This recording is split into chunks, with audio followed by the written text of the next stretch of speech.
Good morning, everyone. We are the Northern Resort, Unit 6, which is letter B. Wala na po report. Kasi ako ng reporter sa mga topic ng So, purpose is your students thinking and listening. So, sa interview, kaya nag-start kita sa student thinking and listening nung like, from the word interview, so kita ba yung mag-gather sa data, kitagin mo sa mga isang field para magbuha ng information about sa ito ang gather the data. So, next is identify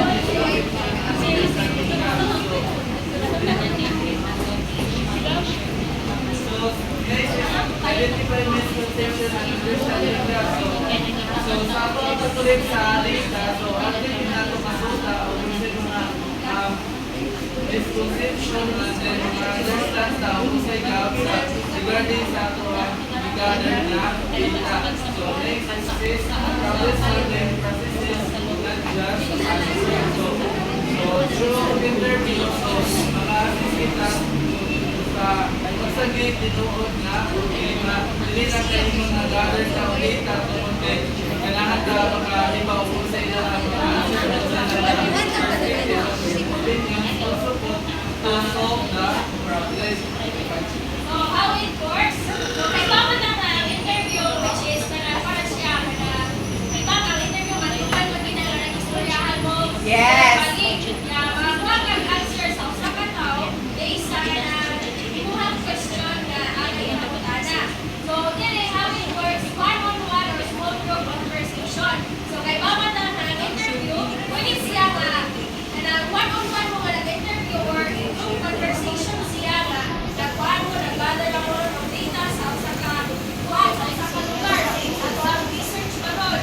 Kuhan siya. Next is students explain their thinking, teacher proves teacher. So, kung magkakaroon sa nag-interview, since nakuha na nag-ask of questions sa estudyante. Kaya kung ask ng questions sa estudyante, ilahan yung explain, ibisula para siya, wala sa tayo ka na nagsawas na mga topic.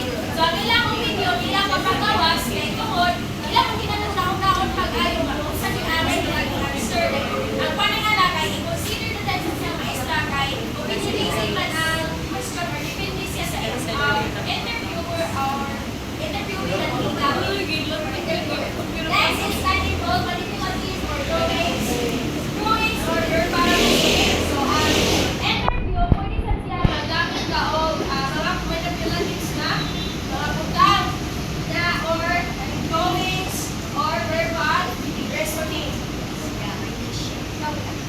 So, what is the benefits of interview? So, first is reveals deeper understanding beyond current learning storage. So through interview, ma-reveal ko nga ito kung sa kanino o makasabot kung kung ato sa masabi ko kung current kung learning siya, ato may pag-translate ka na ato siya ma-correctionan.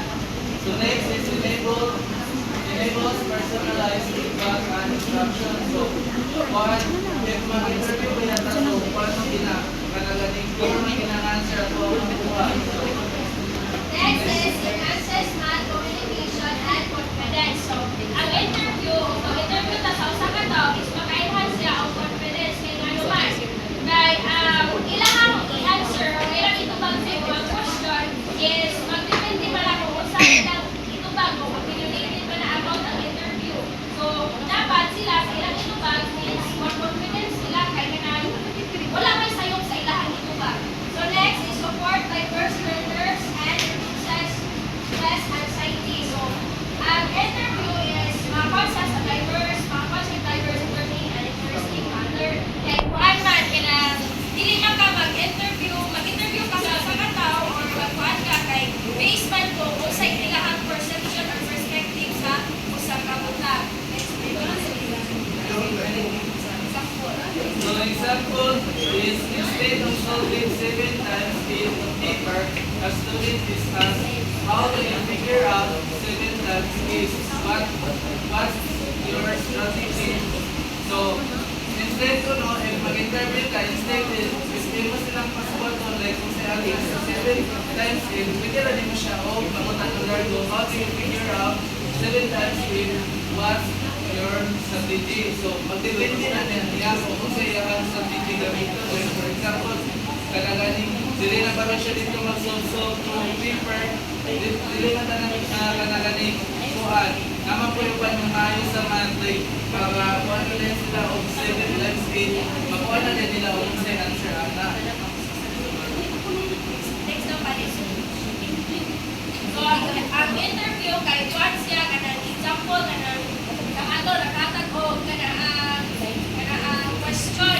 So, ang ibabit na mga estudyante, nasa kayo na ilaing pamaagi sa pag-solve sa problem. Nasa pwede sa kupalo para sa formula, or pwede sa sila nga ilahan ang pamaagi na mas dali siya na ma-come up nila or ilang na ma-answeran. So, wasan na naman, so, ay ba, ano, kuhan, so, in your own opinion, gano'n gamit man ang interview sa math subject? Of course, gamit yun ang interview, sir. Kahit di na ko dyan ka, mahog mo na siya evaluation. May evaluate mo ang student if naman din sila nakatunan. Like for example, hindi mo siya pangutan sa wakong, hindi mo siya interview. If ka na palang imong pagpangutan sa ako sa kabata, if mahog na siya ng interview, kay nag-ask na mga question o nag-lead ka o kanagaling answer ba? O na-tanti na siya, is alam niyo mo ma-evaluate ang student if dapat yun siya nakatunan siya mag-discuss, dapat yun siya yung prior knowledge na daan ng ganing tao. Okay, Vincent, nasa rin mong masulti. Give an example of an interview with math subject. Ma?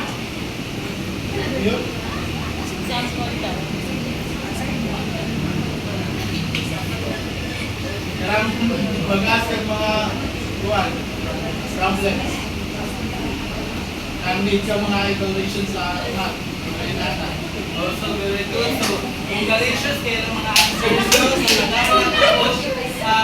Wala, nagkala na ito 1, 2, 3.